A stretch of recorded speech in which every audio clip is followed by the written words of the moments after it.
ముఖాముఖి.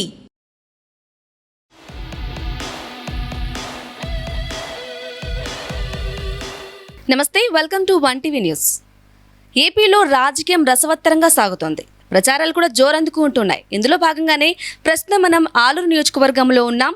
ఆలూరు వెనకబడిన ప్రాంతం. ఎలాంటి అభివృద్ధి కార్యక్రమాలు చేయబోతున్నారు, విజయావకాశాలు ఎలా ఉన్నాయి, ప్రచారాలు ఎలా సాగుతున్నాయి, ఏ హామీలతో ముందుగా ప్రజలకు ఏ ఎజెండాతో ముందుకెళ్తున్నారు, సీఎం వైఎస్ జగన్ పై రాళ్లదాడి జరిగింది, గాయపడ్డారు కూడా. దీని గురించి పూర్తిగా మాట్లాడడానికి ఈ డీటెయిల్స్ అన్ని మాట్లాడడానికి మనతో పాటు ఉన్నారు ఆలూరు నియోజకవర్గ వైసీపీ అభ్యర్థి విరూపాక్షి గారు ఉన్నారు. వారితో మాట్లాడదాం. సార్ నమస్కారం. నమస్తే మేడం. ప్రచారాలు ఎలా సాగుతున్నాయి సార్? ప్రచారం చాలా ముమ్మరంగా జరుగుతున్నాయి, చాలా అద్భుతంగా జరుగుతున్నాయి.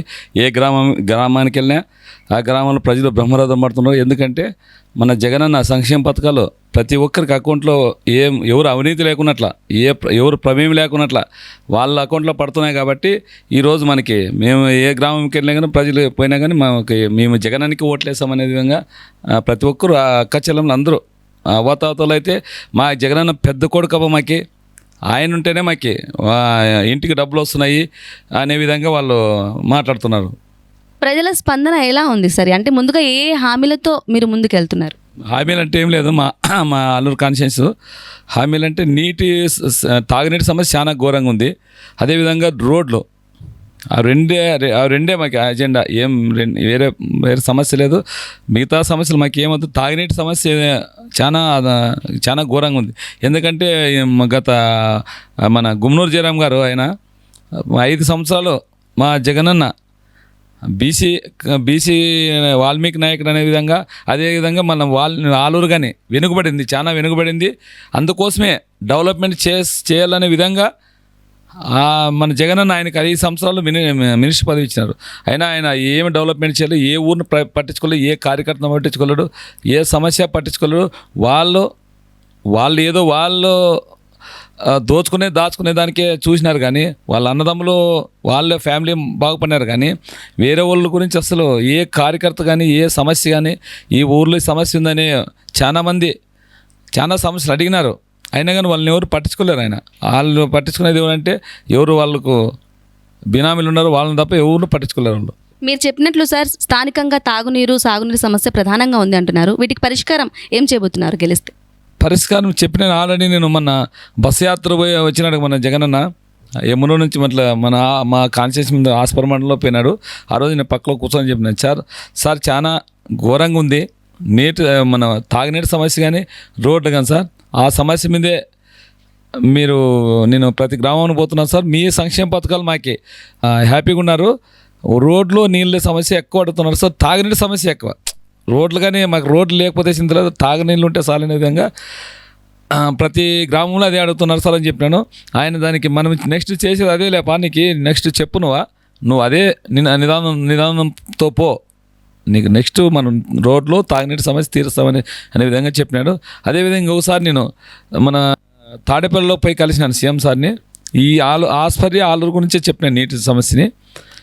మన నీటి సమస్య ఎంత, జోలహాపురం దగ్గర ఒకటి ఎస్ఎస్ ట్యాంక్ కట్టి పెద్దది మన ఆస్పర్ మండలానికి, మొత్తం ఆ మండలానికి నీళ్ళు తాగునీటి సమస్య తీసుకుపోయింటే ఆయన ఎట్లా ఏం సమస్య అడిగినానని, ఏం లేదు సార్ జోలాపురం దగ్గర ఒకటి ఎస్ఎస్ ట్యాంక్ కట్టి అక్కడ నుంచి మన హంద్రీ ఉంది కదా, హంద్రీ కాలిపోతుంది, అక్కడ నుంచి ఈ ఎస్ఎస్ ట్యాంక్లోకి సప్లై చేసేది. సప్లై స్టోరేజ్ చేసి ఆ స్టోరేజ్ నుంచి మళ్ళీ మొత్తం మండలానికి మొత్తము సప్లై చేయాలి సార్ అంటే ఆయన ఆల్రెడీ డైరీ రాసుకున్నాడు. ఆయన ధనంజయ రెడ్డి సార్ కానీ పక్కలో ఉంటే ఆయనకని చెప్పినాడు. కలెక్టర్ మేడం కానీ ఆల్రెడీ దానికి ఎస్టిమేషన్ ఏమి చూడనమ్మని చెప్పినాడు. మనది ఏమంటే జెండా అసలు తాగునీటి సమస్య, రోడ్లు తీర్చాలనే అదే సమస్య ఉండనే ప్రతి ఒక్క గ్రామానికి వెళ్ళినా అదే చెప్తున్నాను నేను. మీ సమస్య ఏమో తాగునీటు రోడ్లు అని చెప్తున్నా. ఓకే సార్, మీకు సిట్టింగ్ ఎమ్మెల్యే గుమ్మనూరు జయరాం గారికి విభేదాలు రావడానికి కారణం ఏంటంటారు? అసలు ఎందుకు ఆయన నాయకత్వాన్ని వ్యతిరేకిస్తున్నారు మీరు? ఆయన నాయకత్వం నేనే వ్యతిరేకించలేదు, వాళ్ళే నన్ను దూరం పెట్టేసినారు. అంటే వాళ్ళకేమి వాల్మీకుల్లో మేము ఒక్కటే, మా ఫ్యామిలీ ఒక్కటే ఉండాలనే విధంగా వాళ్ళు మనమేమో నేనేమి వాళ్ళని దూరం పెట్టేది లేదు, వాళ్ళే నన్ను దూరం పెట్టేసి ఏ ప్రోగ్రాం పెట్టినా మనం పిలవలేదు. మమ్మల్ని పిలుకుంటే మళ్ళీ పార్టీ కోసం ఏదైనా పార్టీ కార్యక్రమం చేసుకుంటా మేము పార్టీ కోసమే పోయేవాళ్ళు. మేము వాళ్ళకి పార్టీలు మారేవాళ్ళు కాదు. మేము ఎట్లంటే మా బ్లడ్ అంతా మేము ఇంతకుముందు కాంగ్రెస్ పార్టీ, మేము అటు నుంచి మన రాజశేఖర రెడ్డికి ఫ్యాన్ అయినాము. తర్వాత ఇంకా మన జగనన్న ఫస్ట్ జెండా కట్టింది ఎవరంటే ఆలూరు కాన్స్టిట్యూన్సీ అనుకో, మా చిప్పగిరి మండలంలో జెండా కట్టింది ఫస్ట్ ఎవరంటే నేనే. ఆయన జెండా అక్కడ జగనన్న అక్కడ జెండా పీకితేనే నేను కానీ ఇక్కడ జెండా పీకేసినాం. జెండా గీసి జగనన్నకి ఆ రోజు నుంచి జగనన్నే. ఆయన ఎప్పుడు వచ్చినాడు? 13లో వచ్చినాడు. నేను 11 నుంచి 13 వరకు 3 సంవత్సరాలు ప్రజెంట్ ఎమ్మెల్యేగా ఉండే కాంగ్రెస్కి. ఆమె ఎవరు? నీరజారెడ్డి గారు. ఆమె ఒకసారి జగనన్న దాగిపోయింది, మళ్ళీ వచ్చేసింది. ఆమె మళ్ళీ కాంగ్రెస్కి వెళ్ళిపోయింది. ఆమె చాలా ఇబ్బందులు పెట్టింది ఇక్కడ. అంటే ఆమె ఏమి కాంగ్రెస్ నేనే ఉండాలో, ఎవరు ఉండకూడదు, వైఎస్ఆర్ అంటే జగన్ ఉండకూడదు అనే విధంగా ఆయన చాలా అప్పుడు కానీ ఇబ్బందులు పెట్టింది. ఆమె ఇబ్బందులకి ఎదుర్కొని మేము మాకు జగన్ అనే విధంగా మేము 2014 నుంచి మేము జెండా కట్టుకొని ఉన్నాం. ఆయన మధ్యలో వచ్చినాడు. అయినా మాకేమి ఎవరైతేనే మా వైఎస్ఆర్ పార్టీ కాంగ్రెస్ పార్టీ మేము గెలిపించుకోవాలనే విధంగా మేము చాలా మా మండలానికి ఏదైతే ఎక్కడైనా కానీ చాలా ఆయన కోసం చాలా ఖర్చు పెట్టినాను. 2 సార్లు 14లో ఖర్చు పెట్టినాను, 19లో కానీ చాలా లక్షలు ఖర్చు పెట్టినాను ఆయన కోసం. అయినా కానీ వాళ్ళకి ఏమైందంటే ఏమో ఎదిగిపోతాడేమో వాల్మీకుల్లోన. ఇప్పుడు ఏంటంటే మన జగన్మోహన్ రెడ్డి గారు బీసీలని ఎక్కువ తీసుకున్నాడు. బీసీలని ఎక్కువ తీసుకుంటారు అనే విధంగా ఆయన వాళ్ళకి భయం ముట్టుకొని నన్ను విభేదించిన వాళ్ళు. నేను ఎప్పుడు వాళ్ళ గురించి ఒక్క మాటగానే మీరు చూసుకొని ఎక్కడన్నా ట్రాక్ రికార్డ్ ఉందేమో, నేను వాళ్ళ గురించి ఎప్పుడన్నా విమర్శించినామో, వాళ్ళు విభేదించినట్లు ఎవరితో అన్నానేమో. ఓకే సార్, అలాగే ఇటీవలే వైకుంఠ కుటుంబం, మసాల పద్మజ గారి కుటుంబం టీడీపీ వీరు వైసీపీలో చేరారు. వారి మద్దతు ఎలా ఉంది మీకు? వాళ్ళ మద్దతు బ్రహ్మాండంగా ఉంది. వాళ్ళ అనుచరులు ఎవరున్నారో అందరూ మన పార్టీకి చేసే విధంగా అదేవిధంగా మన సుజాతమ్మక్క గారు కానీ వాళ్ళ అనుచరులు కానీ చెప్పేసింది. అంటే వీరభద్రగౌడ్తో కోపం కాదు వాళ్ళకి. గుమ్మనూరు జయరాం మమ్మల్ని మోసం చేసినాడు అనే విధంగా వైకుంఠం మల్లికార్జున గారు గుమ్మనూరు జయరాం ఆయన పిలిచి ఆయనతో బల్లార్లో ఏదో మీటింగ్ పెట్టి నీకే ఇప్పిస్తామని చెప్పే విధంగా చెప్పి మళ్ళీ మోసం చేసి వీరభద్రగౌడ్కి ఆయన టికెట్ ఇప్పించిన దానికే వాళ్ళ కోపంతోనే వాళ్ళు ఖచ్చితంగా గుమ్మనూరు జయరాంని వీరభద్రగౌడ్ని ఓడియాలనే విధంగా ఈరోజు మన మల్లికార్జున చౌదరి గారు ఆయన కానీ మా ఊరే సొంతమని మేము చిప్పగిరిలో, ఆయన చిప్పగిరి మాది చిప్పగిరే. అందుకోసం లోకల్లో మా ఊరోని గెలిపించుకున్న విధంగా వాళ్ళు మా వైఎస్ఆర్ కండువా కప్పుకొని పార్టీలో చేరినారు.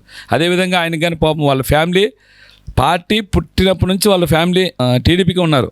వాళ్ళ నాయనతో నుంచి పార్టీ ఎప్పుడు పుట్టినందో అప్పటి నుంచి టీడీపీలో ఉన్నారు. అయినా వాళ్ళ టీడీపీలోన ప్రాధాన్యత తీయలే వాళ్ళకి. ఏదన్నా కానీ వాళ్ళు లాస్ట్ వరకు టికెట్ ఇస్తాను అనేది చంద్రబాబు నాయుడు పరిస్థితి అంతా అదే. ఎక్కడ చూసినాం మనం, మంత్రాలయం చూసినాం. రాఘవేంద్ర మన తిక్కారెడ్డి గారు ఉండేవాళ్ళు. 5 ఏళ్ళు ఆయన కష్టపడితే తిక్కారెడ్డిని పెట్టడం రాఘవేంద్ర రెడ్డికి ఇచ్చినారు. అదేవిధంగా ఆదంలో చూసినాం, మన బీసీ నాయకురాలు ఉంది గుడి కృష్ణమ్మ, ఆమె ఒకసారి కాంట్రాక్ట్ చేసింది. ఆమెకి ఇవ్వచ్చు కదా బీసీ, ఆమె వాల్మీకిలే కదా ఆమె. అంటే ఎవరు డబ్బు ఉంటాయి వాళ్ళ డబ్బులు చూసి చంద్రబాబు నాయుడు చాలా అంటే డబ్బు ఉంటేనే రాజకీయం చేయాలనే విధంగా చంద్రబాబు నాయుడు చేస్తున్నాడు. ఇప్పుడు గుంటకల్లోన అక్కడ కనుక చాలామంది బీసీలు పోరాటం చేసినారు గుంటకల్లో పార్టీ కోసం. వాళ్ళందరూ నిలిచిపెట్టి గుమ్మనూరు జయరాంతో కోట్లు 1000 కోట్లు సంపాదించుకొని పోయినాడు. అవినీతి ఎంత మంత్రి 5 ఏళ్ళు మంత్రి ఇస్తేనే ఆయనకి ఇక్కడ సంపాదించుకొని పోయి అక్కడ గుమ్మరిస్తున్నాడు ఆయన. అందుకోసం డబ్బున్న వాళ్ళకే వాళ్ళకి ఇస్తున్నాడు. కానీ చంద్రబాబు నాయుడు ఎక్కడ పార్టీకి కష్టపడిన వాళ్ళకి ఎవరికి లే. అందుకోసం వాళ్ళకి అక్కడ ప్రాధాన్యత లేదనే విధంగానే వైకుంఠం మల్లికార్జున చౌదరి గారు మా పార్టీలో వచ్చి మా జగన్మోహన్ రెడ్డి దగ్గర ఆయన 5 నిమిషాలు ఆయనతో ఆప్యాయంగా మాట్లాడింటే ఆయనే చెప్తున్నాడు, మేము మా టీడీపీ వాళ్ళు మాట్లాడేది ఒకటి, లోపల ఆయన దగ్గర మాట్లాడితే నాకెంతో మనసు కరిగిపోయింది. అట్లా ఉంటేనే పని చేయాలనే విధంగా ఆయనే బయటకు వచ్చి చెప్పినాడు. అంటే అంత సున్నితంగా అంత ఆప్యాయంగా పిలిచినాడు జగన్మోహన్ రెడ్డి. ఆయన కలిసి మాట్లాడి ఏదైనా కావాలో నేను చూసుకుంటాననే విధంగా ఆయన హామీ ఇచ్చినాడు బాగా. బస్సు యాత్రలో సీఎం జగన్ గారికి రాళ్ళదాడి జరిగింది, గాయపడ్డారు కూడా. దీన్ని ఎలా చూసుకుంటారు? ఇప్పుడు ఎక్కడ చూసినాం మన బస్ యాత్ర చూసినప్పుడు చూస్తున్నాము, ఏ గ్రామం పోయినా ప్రజలు అసలు స్వచ్ఛందంగా రోడ్లకు వచ్చి ఆయన గంట ఈ 4 గంటలకు పోతానంటే 8 గంటలకు పోతున్నాడు. ఎందుకంటే ప్రజలు ఎక్కడ నేను కానీ ఇప్పుడు మన యమునూరు నుంచి బస్సులో వచ్చినాము, ఎక్కడ చూసినా ప్రజలు రోడ్డు అంత ఊర్లో కదిలి రోడ్డు వస్తుంటే ఆయనకి ఎదబడి ఈయన ఏదో ఒకటి చేయాలనే విధంగా చంద్రబాబు నాయుడు మామూలు చూసినాం. అంతా కుయుక్తులే ఆయన, అంత కుతంత్రాలు తప్ప ఏంది లేదు ఆయనకి. అందుకోసం ఈరోజు జగన్మోహన్ రెడ్డి కానీ ఏదో ఆ జనమును చూసి తట్టుకోలేక వాళ్ళు అనుచరులతోన ఈరోజు అంత రాళ్ళ దాడి చేపిస్తారు, ఇంకా ఏం దాడి చేపిస్తారని తెలియదు. ఇంకా బాంబుల దాడి చేపించినా ఆశ్చర్యపోనక్కర్లేదు. ఎందుకంటే ఆయన చంద్రబాబు నాయుడుకి అంతా వెన్నుపోటు రాజకీయాలే ఉండే తప్ప ఆయనకేమో ధైర్యంగా ఎదుర్కొనే స్తోమత లేదు ఆయనకి ఎక్కడన్నా కానీ. టీడీపీ వాళ్ళు ఏం చెప్తున్నారంటే సానుభూతి కోసం మీరే చేసుకుంటున్నారు, మేము చెయ్యము అలాంటివన్నీ అనేసి వాళ్ళు చెప్తున్నారు. వాళ్ళు చెప్తారా మన అదే విధంగా అట్లుగానే మన వివేకానంద రెడ్డి వాళ్ళే చంపేసి మళ్ళీ మన జగనన్న మీద మోపారు కదా. వాళ్ళు ఏది మోసుకోరు, వాళ్ళ ఛానల్ ఉన్నాయి, 10-15 ఛానల్ వాళ్ళ ఛానల్ ఉన్నాయి. ఆ ఛానల్లో పదే చూపించుకుంటే వాళ్ళు ఉన్నారు కాబట్టి వాళ్ళది ప్రజలు నమ్మరు. వాళ్ళు జగనన్న గారి మీద అంత ఆప్యాయంగా అంత వేల మంది లక్షల మందికి వస్తున్నారు రోడ్లమ్మడి ఆయన చూసాక. ఇప్పుడు చూసినాము మాది అడ్డా అన్నారు, మన విజయవాడ మాది అయిపోయి మీకు గెలిచిపోయింది క్లీన్ షిప్ అన్నారు. ఇప్పుడు చూసినారు కదా మీరు కానీ ఎంత అసలు అది మన మన విజయవాడ బ్యారేజ్ మొత్తం రోడ్ అంతా నిండిపోయి ఎక్కడ చూసినారు. ఇప్పుడు చూస్తున్నాం కృష్ణా బ్యారేజ్ ఎంత మొత్తం ప్రకాశం బ్యారేజ్ కడగాకే మొత్తం జన నిరాజనం అయిపోయి మొత్తం రోడ్ అంతా చూసినారు మీరే కానీ. అట్లా ఓన్లీ మా కార్యకర్తలు మా వాళ్ళు ఎట్లా ఆయనకి మీద దాడి చేసుకుంటారు, వాళ్ళు దాడి చేసి వాడిని ఎట్లో ఒకట్లా ఆయన అసలు కడగాక లేకుండా చేయాలనే విధంగా వాళ్ళు కుట్రపడుతున్నారు. ఇంకా నాకు తెలిసి ఇంకా ఏం చేస్తారో మాకు భయం అవుతుంది మా జగనన్నని. ఓకే సార్, వేదవతి నిర్మాణం శాంక్షన్ అయింది టీడీపీ హయాంలో ఉన్నప్పుడే. ఈ 5 సంవత్సరాలు నిర్మాణం చేపట్టలేదు కూడా. మీరు గెలిస్తే ఈ నిర్మాణాన్ని పూర్తి చేస్తారు? వేదావతి చంద్రబాబు నాయుడు ఎప్పుడు ఇచ్చినంటే 2000 మీరు చూసుకోండి జీవో ఇచ్చింది 2019 మార్చి నెలలో ఆయన జీవో ఇచ్చినాడు. అంటే ఆయన దిగిపోయి తప్పుడు ఇచ్చినాడు. అది మళ్ళీ ఏం చేసినారు, మళ్ళా దిగిపోయితో మళ్ళీ వచ్చి మళ్ళీ మేము దాని వర్క్ స్టార్ట్ చేసామంటే వాళ్ళు ఏదో వాళ్ళతోనో కోర్టుకు వాళ్ళే వేయించినారు. పని ఆగేటట్లు వాళ్ళ పని ఆగిపోయేటట్ల వాళ్ళే కోర్టుకి వేయించినారు. అది జగనన్న ఖచ్చితంగా మనకి సాగునీటి కోసం ఏదన్నా కానీ సాగునీటి కోసం ఖచ్చితంగా మన జగనన్న ఉన్నాడు. మేము మా ఆలూరుకి పిల్లంపించుకుంటాం ఆయన్ని ఎన్నికల ప్రచారానికి. అప్పుడు ఆయన దగ్గర ఆయన నోటితోనే మేము మా జగనన్నతో అంత మా ప్రజలకి ఈ వేదావతి అయిపోగొట్టాలనే విధంగా మేము ఆయన దగ్గర హామీ ఇప్పించుకుంటాం. నగరడోన శిలాఫలకాలకే పరిమితమైంది ఎందుకంటారు? నగరడోన ఆల్రెడీ 80% వర్క్ అయిపోయింది, ఏం లేదు. అది శిలాఫలకం ఏం లేదు, వర్క్ అయిపోయింది, ఆల్రెడీ వర్క్ అయిపోయింది. వాళ్ళకి ఏదో సమస్యలు ఉన్నాయి కాబట్టి కాంట్రాక్టులు కానీ నేను కానీ మొన్న కొన్ని బిల్లులు ఆగినాయన్నారు ఆయన కాంట్రాక్ట్ గారు. ఆ బిల్లులు ఈ నెలలో పెడితేనే వాళ్ళు నగరడోన రిజర్వ్ ఆల్రెడీ 80% వర్క్ అయిపోయింది. అదే మా శిలాఫలకం నిలబడిపడేది. అది ఈ విజయ అవకాశాలు ఎలా ఉన్నాయంటారు సార్? విజయ అవకాశాలు బ్రహ్మాండంగా ఉన్న విజయ అవకాశాల గురించి మనం చెప్పనక్కర్లేదు. ప్రజలు సంక్షేమ పథకాలే ఈరోజు మమ్మల్ని ప్రతి ఒక్క కాన్షియస్లో జగనన్న సంక్షేమ పథకాలే ఈరోజు మా కాన్షియస్ మనకి గెలిపిస్తాయి ఖచ్చితంగా. అదే నేను గ్రామాలకి వెళ్తున్నాం కదా, వాళ్ళు వెళ్తుంటే వాళ్ళే చెప్తున్నారు, ఎవరు అక్క చెల్లెమ్మలే చెప్తున్నారు, మేము జగనన్న మీరు కాదు, మేము జగనన్న మీరు గెలిపించుకుంటామంటున్నారు వాళ్ళే. అలాగే సార్, మీరు చేసే సేవా కార్యక్రమాలే మీ విజయానికి దోహదం పడతాయంటారా? ఖచ్చితంగా. మేము కానీ నా సాయశక్తుల సేవా కార్యక్రమం ఇప్పుడు కాదు, మేము చాలా అంటే నేను జెడ్పీటీసీ అయినప్పటి నుంచి కొద్దిగా పబ్లిసిటీ అయినాం తప్ప నేను ఇప్పుడే కాదు ఎప్పటి నుంచో సేవా కార్యక్రమం చేస్తున్నాను. అంటే పబ్లిసిటీ చేసుకోలేము. నేను రైల్వే కాంట్రాక్ట్ ఉన్నప్పటి నుంచి ఈ మా కాన్స్టిట్యున్సీ కాదు వేరే కాన్స్టిట్యున్సీ కానీ చాలా మేము కసాపుకి అయితే మళ్ళీ నరసాపురంలోన రాతి దూలానికి మన గడస్తంభం నేను సొంతంగా 1,60,000 పెట్టి నేనే చేపించిన. మా కాన్స్టిట్యున్సీ కాదు కదా, అది మన పక్క కాన్స్టిట్యున్సీ గుంటకల్ నియోజకవర్గం కదా. అయినా కానీ మేము సేవా కార్యక్రమం ఎప్పటి నుంచో చేస్తున్నాను. అంటే నాకు వచ్చిన దాంట్లోన 10 రూపాయలు ఖర్చు పెట్టాలనే విధంగా చేసినాము. ఆ సేవా కార్యక్రమం కానీ మనకి పని చేసినాయి. ఎందుకంటే కరోనా సమయంలోనే ఎవరు బయటికి వెళ్ళా. మా కాన్స్టిట్యున్సీలో మండల నాయకులు కానీ ఈ గుమ్మనూరు జయరాం 75 రోజులు ఆయన ఇల్లు ఇడిచి గడ్డకి పోయింది లేదు. ఆ 75 రోజులు నేను అసలు ఒక్కరోజు కానీ ఇంట్లో లేను. ప్రతి ఒక్కరోజు సేవా కార్యక్రమం చేస్తూ అక్కడ నుంచి మనకు వలసలు వచ్చిన వాళ్ళకి ఏదైనా భోజన కార్యక్రమం టిఫిన్ కార్యక్రమం వాళ్ళకి ఏదైనా శానిటైజర్లు కానీ మళ్ళీ విలేకరులకి ఏదైనా కానీ వాళ్ళకి అంటే అప్పుడు ఏమో దొరకదు కదా. మనం ఈ మండలం మొత్తం మేము కాయగూరలు అయితే మొత్తం ప్రతి ఒక్క గ్రామానికి పంచినాం. అప్పుడు ఎక్కడ ఊర్లో లేను నేను. సేవా కార్యక్రమం నేను ఈరోజు ఆ సేవా కార్యక్రమం చూసే జనాలు కానీ ఇట్లా ఓడి ఉంటే మేలు మాకు ఆలూరులో కాన్సెన్స్ మనకి ఈయనే మన నాయకుడు అయితే బాగుంటుంది. వాళ్ళు ఎట్లా అంటే దోచుకున్నారు తప్ప వాళ్ళు ఎవరికి అంటే పోనీ వేరే దగ్గరికి దోచుకున్నారు కార్యకర్తలతోనే చిన్న పనికి కానీ వాళ్ళు డబ్బులు తీసుకునే పని చేసినారు.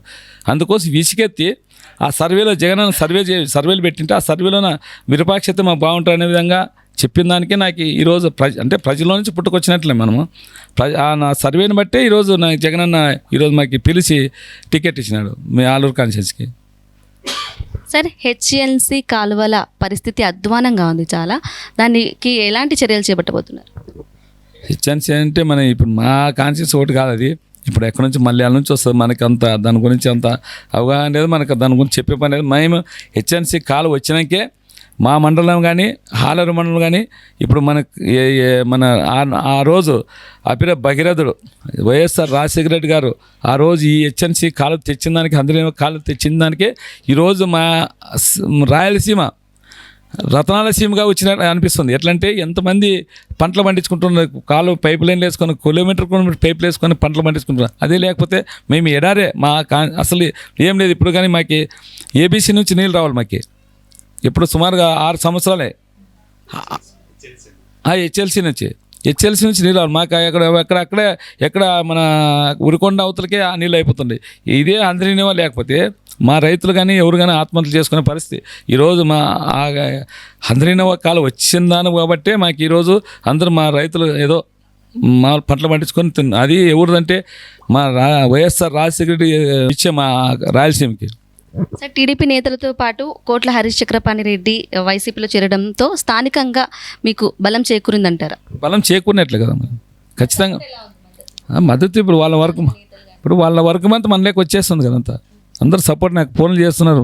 మన చక్రపాణి రెడ్డి గారు వచ్చినారు, మాకు మేము వైసీపీ మీకే సపోర్ట్ చేస్తామనే విధంగా చేస్తున్నారు. ఇప్పుడు మన వైకుంఠ మల్లికార్జున కానీ వాళ్ళ వర్గం అంతా మన పార్టీలోకి వచ్చేసింది. ఇప్పుడు అందరూ మనకి సపోర్ట్ చేస్తున్నారు. మీరు ముందుగా ఏ ఎజెండాతో ప్రజల్లోకి వెళ్తున్నారు సార్? ఏ ఎజెండా ఏం లేదు, రెండే ఎజెండాలు, నీటి సమస్య, రోడ్లే. ఈ రెండు తప్ప ఏం లేదు. అదే వాళ్ళకి అదే కావాలా, అవే సమస్యలు, ఇంకేం సమస్యలు లేవు, వేరే సమస్యలు లేవు వాళ్ళకి. మీకే ఓటు వేయాలి అన్ని వర్గాల ప్రజలు అంటే ఏం చెప్తారు సార్ ప్రజలకి? ప్రజలకి అన్ని వర్గాలు అదే. ఇప్పుడు ఎస్సీలు అయితేనేమి, బీసీలు అయితేనేమి, కురువు అయితేనేమి, గొల్ల అయితేనేమి, మాకు అన్ని బీసీలు అందరూ మా బీసీ కాన్షియస్ అంతా ఖచ్చితంగా బీసీలు కోరుకున్నారు. అంటే మాకు రోడ్లు నీళ్ళే అని అడుగుతున్నారు కాబట్టి వాళ్ళకి అదే చెప్తున్నాం మేము. సార్, ముఖ్యంగా పొలాల్లో జింకల బెడద చాలా ఎక్కువగా ఉంది అని రైతులు వాపోతున్నారు. దానికి ఎటువంటి చర్యలు చేపడతారు? దానికని మేము జగనన్న వచ్చినప్పుడు దానికని ఆయన దృష్టి తీసుకొని పోయి ఖచ్చితంగా జింకులు బెడద ఏదో జింకుల పార్కు ఎప్పుడు చంద్రబాబు నాయుడు గారు వచ్చి ఆ 2015లో ఆడ కురువేల దగ్గర మాట ఇచ్చిపోయినాడు. నేను జింకుల ఎన్నికల్లో హామీ ఇచ్చినాడు ఆయన. మళ్ళీ వచ్చి నేను జింకుల పార్కు కడతా అని చెప్పినాడు ఆయన. చంద్రబాబు నాయుడు అబద్ధాలు కోరినట్టు ఆయన. ఏదైనా కానీ ఒక్కటే సమస్య కానీ చెప్తాడు అబద్ధాలే. ఆయన మాట చెప్తే అబద్ధాలే. ఏది ఆ పని చేసి నెరవేర్చే పనే లేదు ఆయన. అదే మన జగనన్న మాట ఇస్తే జనాలు కానీ ఎందుకు నమ్ముతున్నారు. ఇప్పుడు ఇంకోటి ఏమంటున్నా అంటే జగనన్న ఒక్క మాట ఇస్తే చాలమకి ఏది రుణమాఫీ కోరుకుంటున్నారు రైతులు. జగనన్న ఒక్కసారి మాకు మాట ఇస్తే ఖచ్చితంగా చేస్తాడనే విధంగా ఒకసారి మాట ఇస్తే చాలు మాకు అనే విధంగా ఉన్నారు. ఎందుకంటే వైఎస్ఆర్ ఫ్యామిలీ మాట ఇస్తే మాట తప్పే ప్రసక్తి లేదు వాళ్ళు. అందుకోసం ఏదన్నా ఇచ్చేటప్పుడే మాట అది పని అవుతుందంటేనే వాళ్ళు మాట ఇస్తారు, లేకుంటే మాట ఇవ్వరు. అందుకోసమే జింకల్ పార్క్ గురించి కానీ జగన్ సార్తో మాట్లాడి మేము అదిగా ఆయన దృష్టికి తీసుకెళ్తాం మేము. చివరిగా ప్రజలకి ఏం విజ్ఞప్తి చేస్తారు సార్? విజ్ఞప్తి ఏం లేదు, నీళ్ళు రోడ్లు తప్ప ఏం విజ్ఞప్తి లేదు మాకు. ఆ రెండు తీరిస్తే మాకు మా ఆలూరు కాన్సే సస్యశామం అయిపోతుంది.